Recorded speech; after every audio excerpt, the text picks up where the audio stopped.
Aapki ಅದಾಲತ್ನಲ್ಲಿ super star Hema ಮಾಲಿನಿಯವರ ಮೇಲಿರುವ ಆರೋಪವೆಂದರೆ ಇವರಿಗೆ ತುಂಬಾ ಬೇಗ ಸಿಟ್ಟು ಬರುತ್ತದೆ ಎಂಬುದು. ಹೇಮಾ ಅವರೇ, ಈ ಮಾತು ನಿಜನಾ? ಸಣ್ಣ ಪುಟ್ಟ ವಿಚಾರಗಳಿಗೂ ಕೂಡ ನಿಮಗೆ ತುಂಬಾ ಬೇಗನೆ ಕೋಪ ಬಂದ್ಬಿಡುತ್ತೆ, ಪರ್ಫೆಕ್ಷನ್ ಇಲ್ದೆ ಹೋದ್ರೆ. ಪರ್ಫೆಕ್ಷನ್ ಸರಿ ಇಲ್ಲ ಅಂತಂದ್ರೆ ಕೋಪ ಎಲ್ರಿಗೂ ಬರ್ಲೇಬೇಕು. ಕೋಪ ಅನ್ನೋದು ಬಂದ್ರೆ ಅದು ಒಳ್ಳೇದೇ ಅಲ್ವಾ? ಆದ್ರೆ ನಿಮ್ಮ ಈ ಮುದ್ದಾದ ಮುಖವನ್ನ ನೋಡಿದ್ರೆ ನಿಮ್ಗೆ ಅಷ್ಟೊಂದು ಸಿಟ್ಟು ಬರುತ್ತೆ ಅಂತ ನಮ್ಗೆ ಯಾರಿಗೂ ಅನ್ಸೋದೇ ಇಲ್ಲ. ನೀವು ಮನೆಗ್ ಬಂದ್ ನೋಡಿದ್ರೆ ಗೊತ್ತಾಗತ್ತೆ.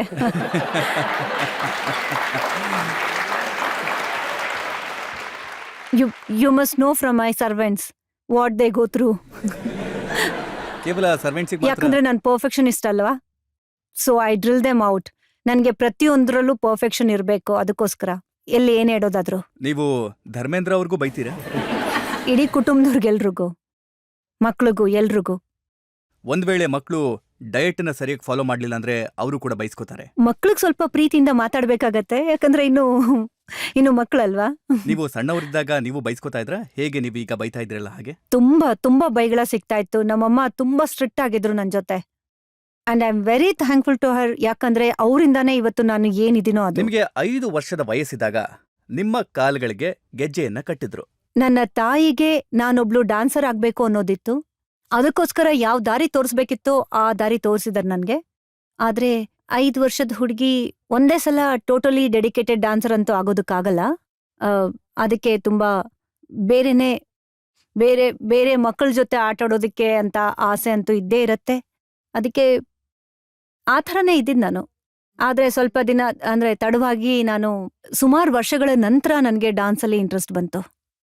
ಮತ್ತೆ ಈ ಮಾತು ನಿಜನಾ? ನಿಮಗೆ ಸಿಕ್ಕಂತ ಮೊದಲನೇ ಸಿನಿಮಾದಲ್ಲಿ ಡೈರೆಕ್ಟರ್ ಸಾಹೇಬ್ ಶ್ರೀಧರ್ ಅವರು ನಿಮ್ಮನ್ನ ರಿಜೆಕ್ಟ್ ಮಾಡ್ತಾರೆ. ಮತ್ತವ್ರು ಹೇಳ್ತಾರಂತೆ ಇವರದ್ದು ಸ್ಟಾರ್ ಆಗುವಂತ ಮುಖ ಅಲ್ಲ ಅಂತ. ಇಲ್ಲ, ಮುಖದ ಬಗ್ಗೆ ಮಾತಾಡಲಿಲ್ಲ. ನಾನು ತುಂಬಾ ಸಣ್ಣಗಿದ್ದೆ. ಅವ್ರಿಗೆ ತುಂಬಾ ಪ್ಲಂಪ್ ಹೀರೋಯಿನ್ ಬೇಕಿತ್ತು, ಸೊ ಐ ವಾಸ್ ನಾಟ್. ಮತ್ತೆ ನನ್ಗಿನ್ನ 14 ವರ್ಷ ಅಷ್ಟೇ. So you can't expect a very fatty girl ನ 14 ವರ್ಷದ ಹುಡುಗಿನಲ್ಲಿ. ಆಗ ನಿಮ್ಗೆ ತುಂಬಾ ಕೋಪ ಬಂದಿರ್ಬೇಕಲ್ಲ ಅವರ ಮಾತುಗಳ? ಇಲ್ಲ, ಕೋಪ ಬರಲಿಲ್ಲ. It is if you are failure in something, that is a stepping stone for success. So ನಾನು ಬಯಸೋದೇನಂದ್ರೆ, ನಾನು ಎಲ್ರಿಗೂ ಇದನ್ನೇ ಹೇಳೋದು, ಸೋಲೋದ್ರಿಂದ ಯಾರು ಹೆದರ್ಕೋಬಾರ್ದು.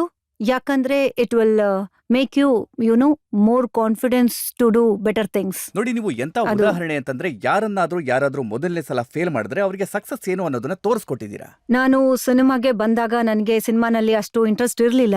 ಆದ್ರೆ ನನ್ನ ತಾಯಿಗೆ ಇಂಟ್ರೆಸ್ಟ್ ಇತ್ತು ನಾನು ಡಾನ್ಸರ್ ಆಗ್ಬೇಕು ಅಂತ. ಮತ್ತೆ ಅವ್ರು ಆಸೆ ಪಡ್ತಾ ಇದ್ದಿದ್ದು ನಾನು ಸಿನಿಮಾಲ್ ಕೆಲಸ ಮಾಡ್ಬೇಕು ಅಂತ.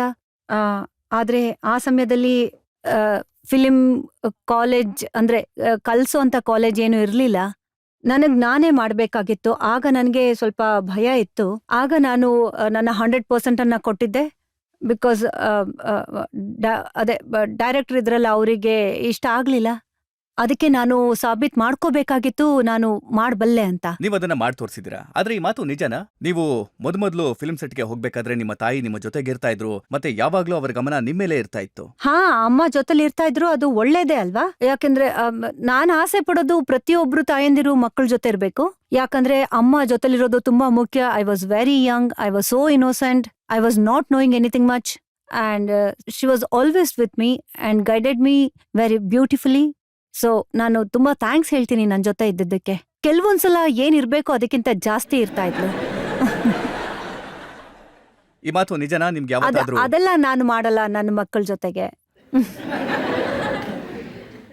ಡೈರೆಕ್ಟರ್ ಯಾವಾಗ್ಲಾದ್ರೂ ಇಂಟಿಮೇಟ್ ಸೀನ್ ಮಾಡೋದಕ್ಕೆ ಹೇಳಿದಾಗ ಅಥವಾ ಹೀರೋ ಕೈನ ಹಿಡ್ಕೊಳ್ಳೋದಕ್ಕೆ ಅಂತ ಹೇಳಿದಾಗ ನಿಮಗೆ ನಿಮ್ಮ ತಾಯಿ ಕಣ್ಣಲ್ಲಿ ಸಿಟ್ಟು ಕಾಣಿಸ್ತಾ ಇತ್ತಾ? ಇಲ್ಲ, ಅಮ್ಮ ಕೋಪ ಮಾಡ್ಕೊತಿರ್ಲಿಲ್ಲ. ಸಿ, ನಮ್ಮ ಕುಟುಂಬದಲ್ಲಿ ಯಾವುದೇ ಸದಸ್ಯರು ಆ ಥರ ಸೀನ್ಗಳನ್ನ ಮಾಡೋವಾಗ ಎದುರುಗಡೆ ಕೂತಿದ್ರೆ ಕ್ಯಾಮ್ರಾ ಮುಂದೆ, ಆಗ ಆರ್ಟಿಸ್ಟ್ಗೆ ತುಂಬಾನೇ ಆಕ್ವರ್ಡ್ ಫೀಲ್ ಆಗತ್ತೆ. ಅದು ತಾಯಿ ಆಗಿರ್ಲಿ, ತಮ್ಮ ಆಗಿರ್ಲಿ, ಯಾರೇ ಆಗಿರ್ಲಿ, ಮನೆ ಸದಸ್ಯರು. ಒಬ್ಬ ವ್ಯಕ್ತಿ ಜೊತೆ ರೊಮ್ಯಾಂಟಿಕ್ ಸೀನ್ ಮಾಡೋದು ಅದು ಕುಟುಂಬದವ್ರ ಮುಂದೆ ತುಂಬಾನೇ ಕಷ್ಟ ಆಗೋಗತ್ತೆ. ನೋಡಿ, ಈಶಾ ಅಂತ ರೋಲ್ ಮಾಡಿದಾಗ ಮತ್ತೆ ನೀವು ಆ ಜಾಗದಲ್ಲಿದ್ದಾಗ ಧೂಮ್ ಮಚಾದೆ ಅಂತ ಹಾಡಿನ ಸಂದರ್ಭದಲ್ಲಿ ಆಕೆಗೆ ಕಷ್ಟ ಆಗಿರ್ಬೇಕು ಅಂತ ಅನ್ಸುತ್ತೆ. ನನಗೆ ಗೊತ್ತಿದೆ, ನಾನು ಹೋಗೋದಿಲ್ಲ. ನನಗೆ ಗೊತ್ತಿದೆ, ನಾನು ಅದನ್ನೆಲ್ಲ ಫೇಸ್ ಮಾಡಿರೋದ್ರಿಂದ ಏನೇನು ಅವಾಯ್ಡ್ ಮಾಡಬೇಕು ಅನ್ನೋದು ಕೂಡ ನನಗೆ ಚೆನ್ನಾಗಿ ಗೊತ್ತಿದೆ ಆಸ್ ಎ ಮದರ್.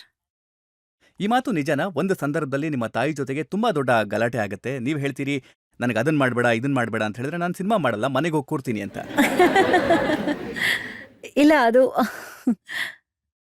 ಆ ಥರ ಸಿಚುವೇಶನ್ ಏನು ಇರಲಿಲ್ಲ. ಐ ಮೀನ್ ನಾನು ಏನು ಹೇಳಲಿ, she was extremely fond of me. So she was guiding me so much. ಅದು ನೆಸೆಸರಿಗಿಂತ ಸ್ವಲ್ಪ ಜಾಸ್ತಿ ಆಗೋಗ್ತಾ ಇತ್ತು. ಅಂದ್ರೆ ನಿಮ್ಗೆ ಸಿಟ್ಟಂತೂ ಬಂದಿತ್ತು. ಕೋಪ ಬರ್ಲಿಲ್ಲ, ಕೋಪ ಅಲ್ಲ, ನಾನ್ ಹೇಳ್ದೆ ಅದು ಬಿಕಾಸ್ ಏನಾಗ್ತಿತ್ತು ಅಂದ್ರೆ ಆ ಕಡೆ ಡೈರೆಕ್ಟರ್ ಹತ್ರನೂ ಮಾತು ಕೇಳಬೇಕಾಗಿತ್ತು, ಮತ್ತೆ I have to balance both my mother and a director. So it became little difficult situation sometimes. ನೀವು ನಿಮ್ಮ ಇಬ್ರು ಹೆಣ್ಮಕ್ಳ ಜೊತೆಗೆ ಹೇಗಿರ್ತೀರಿ, ಹೇಗೆ ಬ್ಯಾಲೆನ್ಸ್ ಮಾಡ್ತೀರಿ?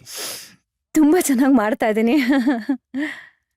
ಅವ್ರಿಗೆ ಫುಲ್ ಫ್ರೀಡಮ್ ಇದೆ? ಎಷ್ಟು ಫ್ರೀಡಮ್ನ ಕೊಡ್ಬೇಕೋ ಒಂದ್ ಹಂತದವರೆಗೂ, ಅವ್ರಿಗೂ ಗೊತ್ತದೆ ಎಷ್ಟರವರೆಗೂ ಫ್ರೀಡಮ್ ಇದೆ ಅನ್ನೋದು. They are free to do what they want to do, but at the same time they will inform me what is happening. ನೋಡಿ, ನಿಮ್ಮ ಒಂದು ಇಮೇಜ್ ಏನು ಬಿಲ್ಡ್ ಆಗಿದೆಯಲ್ಲ, ಇಂಡಸ್ಟ್ರಿನಲ್ಲಿ ಬಹಳ ಕಡಿಮೆ ಜನಕ್ಕೆ ಆ ಇಮೇಜ್ ಇದೆ. 40 ವರ್ಷದಲ್ಲಿ 130 ಸಿನಿಮಾ ಮಾಡಿದ್ದೀರಾ. ಅದಾದ ನಂತರ ನಿಮ್ಮ ಬಗ್ಗೆ ಯಾರೂ ಕೂಡ ಯಾವತ್ತೂ ಬೆರಳೆತ್ತಿ ಮಾತಾಡಿಲ್ಲ, ಅಥವಾ ನಿಮ್ಮ ಬಗ್ಗೆ ಒಂದು ಮಾತನ್ನು ಕೂಡ ಆಡಿಲ್ಲ. ಅಂದ್ರೆ ಹೇಮಾ ಮಾಲಿನಿ ಅವರು ಎಕ್ಸ್ಪೋಸ್ ಮಾಡಿದ್ದಾರೆ, ಅಥವಾ ಜನಗಳಿಗೆ ಇಷ್ಟವಾಗುವಂತ ಯಾವ ಕೆಲಸನೂ ಮಾಡಿಲ್ಲ. ಇದನ್ನ ನೀವು ಇವತ್ತಿನ ಜನರೇಷನ್ ಅಲ್ಲೂ ಕೂಡ ಎಕ್ಸ್ಪೆಕ್ಟ್ ಮಾಡ್ತೀರಾ? ಹಾ, ಟೈಮ್ ಚೇಂಜ್ ಆಗೋಗಿದೆ, ತುಂಬಾ ಸಮಯ ಕಳೆದು ಹೋಗಿದೆ. ಇವತ್ ನಾವು ಆ ರೀತಿಯಾಗೆ ಡ್ರೆಸ್ಅಪ್ ಮಾಡ್ಕೊಂಡ್ರೆ ಇವತ್ತಿನ ಜನರೇಷನ್ಸ್ ಇಲ್ಲಿ ಕೂತಿದಾರಲ್ಲ, youngsters, may be they will not like it. So we have to have that tradition at the same time with the modern world. We have to go ahead win life. That doesn't mean ನಾನು ಹೇಳ್ತಾ ಇಲ್ಲ ಅಂಗಗಳನ್ನ ಪ್ರದರ್ಶನ ಮಾಡ್ಕೋಬೇಕು ಅಂತ. ಇತ್ತೀಚಿನ ಹೀರೋಯಿನ್ಸ್ಗಳು ಯಾರ್ಯಾರಿದ್ದಾರೋ ಅವರು ತುಂಬಾ ಚೆನ್ನಾಗಿ ಅವ್ರನ್ನ ಅವರು ಮೇಂಟೆನ್ಸ್ ಮಾಡ್ಕೊಂಡಿದ್ದಾರೆ. ಸೊ ಅದ್ರ ಜೊತೆಗೆ ಅವ್ರು ಹಾಕೊಳ್ಳೋಂಥ ಡ್ರೆಸ್ಸು ಕೂಡ ಚೆನ್ನಾಗಿ ಕಾಣಿಸುತ್ತೆ, ತುಂಬಾ ಸುಂದರವಾಗಿ ಕಾಣಿಸ್ತಾರೆ. So it should not good vulgar. If it is looking nice on them, why not? ನನ್ನನ್ನ ಸಾಕಷ್ಟು ಜನ ಕೇಳಿದ್ದಾರೆ, ಹೇಮಾ ಮಾಲಿನಿ ಅವರು ಇಲ್ಲಿಗೆ ಬಂದಾಗ ಅವ್ರನ್ನ ಒಂದು ಪ್ರಶ್ನೆ ಕೇಳಿ. ಅವರ ಮಗಳು ಸ್ವಿಮ್ಮಿಂಗ್ ಕಾಸ್ಟ್ಯೂಮ್ನಲ್ಲಿ ಧೂಮ್ ಸಿನಿಮಾದಲ್ಲಿ ಆಕ್ಟ್ ಮಾಡಿದಾಗ ಅವರಿಗೆ ಹೇಗನ್ನಿಸ್ತು ಆಗ? ಆ ಸಿನಿಮಾ ಆದಾಗ ಡೈರೆಕ್ಟರ್ ಹೇಳಿದ್ರು ಈ ಥರದೊಂದು ಸೀನ್ ಇದೆ, ಆ್ಯಂಡ್ ಐ ಫೆಲ್ಟ್ ಐಶಾ ತುಂಬಾ ಬ್ಯೂಟಿಫುಲ್ ಆಗಿ ಕಾಣಿಸ್ತಾ ಇದ್ಲು, ಅವಳು ಏನ್ ಡ್ರೆಸ್ ಹಾಕಿದ್ಲು ಅದರಲ್ಲಿ. And I said it's okay, ಅದು ಫ್ಯೂ ಮಿನಿಟ್ಸ್ ಅಷ್ಟೇ ಅಲ್ವಾ, ಮತ್ತೆ ಅವಳಿಗೆ ಇಷ್ಟ ಆಗ್ಲಿಲ್ಲ ಆ ಥರ ಮತ್ತೆ ಬಟ್ಟೆ ಹಾಕೊಳ್ಳೋದಿಕ್ಕೆ. ಆದ್ರೆ ನೀವು ಯಾವ ರೀತಿ ಡಿಸಿಪ್ಲಿನ್ ಅಲ್ಲಿ ಇದ್ರೋ ಅದೇ ರೀತಿ ಅವರನ್ನ ಟ್ರೈನ್ ಮಾಡಿದ್ರಿ. ಯಾವ ರೀತಿಯ ಡ್ಯಾನ್ಸಿಂಗ್ ಡಿಸಿಪ್ಲಿನ್ ಅಲ್ಲಿ ನೀವಿದ್ರೋ ಹಾಗೆ. ಹಾ, ಒಂದ್ ಹಂತದವರೆಗೂ, not like my mother, but some extent I control them, but I give the freedom. See I am trying to balance all the things. ನನ್ನ ತಾಯಿ ಜೊತೆ ನಾನು ಅನುಭವಿಸಿದ್ದು, ಮತ್ತೆ ನಾನು ನನ್ನ ಮಕ್ಕಳ ಜೊತೆ ಹೇಗಿರ್ಬೇಕು ಅನ್ನೋದು. ನಾನ್ ಕೇಳ್ಪಟ್ಟೆ ಈಶಾ ತುಂಬಾ ತಿನ್ನೋದಕ್ಕೆ ಶುರು ಮಾಡಿ ದಪ್ಪ ಆದಾಗ, ವೆಯ್ಟ್ ಜಾಸ್ತಿ ಆದಾಗ ನೀವು ಆಕೆಗೆ ತುಂಬಾ ಬೈಯೋದಿಕ್ ಶುರು ಮಾಡಿದ್ರಿ. ಇಲ್ಲ, ಅವಳೇ ವೆಯ್ಟ್ ಅನ್ನ ಕಮ್ಮಿ ಮಾಡ್ಕೊಂಡ್ಲು. ನಾನು ಹೇಳಲ್ಲ, ಯಾವಾಗ್ಲೂ ತಾಯಂದಿರು ಆಸೆ ಪಡೋದಿಷ್ಟೇ, ಮಕ್ಕಳು ಚೆನ್ನಾಗಿ ತಿನ್ಕೊಂಡು ಡುಮ್ಗೆ ಪ್ಲಂಪ್ ಆಗಿರ್ಬೇಕು ಅಂತ. ಲೈಕ್ ಮೈ ಈಶಾ, ಅವಳು ಚಿಕ್ಕವಳಿದ್ದಾಗ ಅವಳು ತುಂಬಾ ದಪ್ಪಕ್ಕೆ ಇದ್ಲು, ತುಂಬಾ ದಪ್ಪಕ್ಕೆ ಸ್ವೀಟ್ ಆಗಿ ಕಾಣಿಸ್ತಿದ್ಲು. ಬಟ್ ಆ ಟೈಮಲ್ಲಿ ತಾಯಿಗೆ ಚೆನ್ನಾಗೇ ಕಾಣಿಸ್ತಾರೆ.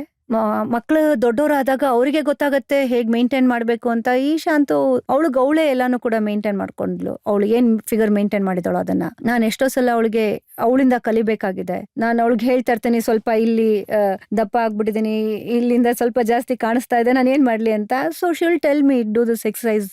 ನಾನು ಪುಣೆಯ ಒಂದು ನ್ಯೂಸ್ ಪೇಪರ್ನಲ್ಲಿ ಓದಿದ್ದೆ, ಅದರ ಕಾಪಿ ನನ್ನ ಹತ್ರ ಇದೆ ಈಗ. ಇದರಲ್ಲಿ ಬರೀತಾರೆ, ಫಿಲ್ಮ್ 10ನ ಪ್ರೀಮಿಯರ್ನ ಸಂದರ್ಭದಲ್ಲಿ ಪುಣೆಯ ಇ ಸ್ಕ್ವೇರ್ ಮಲ್ಟಿಪ್ಲೆಕ್ಸ್ನ ಜನಜಂಗುಳಿನಲ್ಲಿ ಒಬ್ಬ ಹುಡುಗ ಈಶಾ ಕೈ ಹಿಡಿಯೋದಕ್ಕೆ ಪ್ರಯತ್ನ ಮಾಡಿದಾಗ ಆಕೆ ಎಂತ ಏಟ್ ಕೊಟ್ಲು ಅಂದ್ರೆ ಅವ್ನ ಜೀವನ ಪೂರ್ತಿ ಮಾಡ್ತಾನೆ. ಈ ವಿಚಾರದಲ್ಲಿ ನಾನು ಹೇಳ್ತೀನಿ, ಪ್ರತಿಯೊಂದು ಹುಡುಗಿನೂ ಮಾಡ್ಲೇಬೇಕು. ಯಾರಾದ್ರೂ ನಮ್ಮನ್ನ ಚುಡಾಯಿಸಿದ್ರೆ ಸುಮ್ನೆ ಬಿಟ್ಬಿಡ್ಬೇಕಾ? ಅವಳು ಏನ್ ಮಾಡಿದ್ಲು ಅದು ಸರಿಯಾಗೇ ಮಾಡಿದಾಳೆ ಅಲ್ವಾ? ಅವಳ ಧೈರ್ಯಕ್ಕೆ ನಾವು ಶಬಾಷ್ ಹೇಳ್ಬೇಕು. ನಾನು ಒಂದು ಹೆಣ್ಣಾಗಿ ಆದ್ರೆ ಮುಂದೆ ಯಾರು ಕೂಡ ಆ ಥರ ಧೈರ್ಯ ಮಾಡಬಾರ್ದು. ನೀವು ಯಾವತ್ತಾದ್ರೂ ಯಾರಿಗಾದ್ರೂ ಹೊಡೆದಿದ್ದೀರಾ?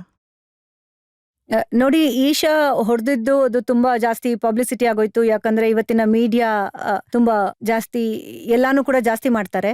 ಆದ್ರೆ ಮುಂಚೆ ಇಷ್ಟಿರ್ಲಿಲ್ಲ. ಹೇಳ್ಬೇಕಂದ್ರೆ ನಾನು ತುಂಬಾ ಸಲ ಹೊಡೆದಿದ್ದೀನಿ. ಆ ಟೈಮಲ್ಲಿ ನಾನು ತುಂಬಾ ಒಳ್ಳೆ ಬ್ಯಾಂಗಲ್ಸ್ ಹಾಕೋತಾ ಇದ್ದೆ, ಗೋಲ್ಡ್ದು. ಅದರಲ್ಲಿ ಒಂದು ಗುದ್ದಿದ್ರೆ ಸಾಕಾಗ್ತಾ ಇತ್ತು. ಪಬ್ಲಿಕ್ನಲ್ಲಿ ಯಾರಾದರೂ ತಲೆಹರಟೆ ಮಾಡಿದ್ದಕ್ಕೆ ಮಾತ್ರ ಹೊಡೆದಿದ್ದೀರಾ ಅಥವಾ ಯಾರಾದರೂ ಹೀರೋಗೂ ಕೂಡ ಹೊಡೆದಿದ್ದೀರಾ? ಇಲ್ಲ, ಅದು ಸಿನಿಮಾನಲ್ಲಿ ಮಾಡಿದ್ದೀನಿ ಅಷ್ಟೇ. ನೋಡಿ, ನಾವು ಕೇಳ್ಪಟ್ಟಿದ್ವಿ ಸಾಕಷ್ಟು ಹೀರೋಗಳು ನಿಮಗೆ ಪ್ರಪೋಸ್ ಮಾಡಿದ್ರು ಅಂತ. ಕೆಲವೊಮ್ಮೆ ಸಂಜೀವ್ ಕುಮಾರ್ ಅವರ ಹೆಸರು ಬರ್ತಿತ್ತು, ಕೆಲವೊಮ್ಮೆ ಜಿತೇಂದ್ರ ಅವರ ಹೆಸರು ಬರ್ತಿತ್ತು. ಇದೆಲ್ಲ ತುಂಬಾ ಹಳೆ ವಿಷಯ. ನೀವೀಗ ಐ ಥಿಂಕ್ ನೀವು ಸ್ವಲ್ಪ ಮುಂದೆ ಹೋಗ್ಬೇಕು.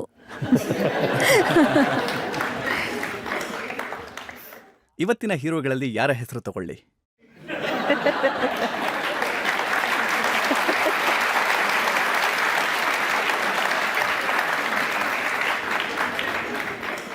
ನಾನು ಕೂಡ ನಿಮ್ಗೆ ಚೆನ್ನಾಗಿ ಗೊತ್ತಿರಬೇಕು ನನ್ಗಿಂತ ಜಾಸ್ತಿ, ಏನಂತೀರಾ?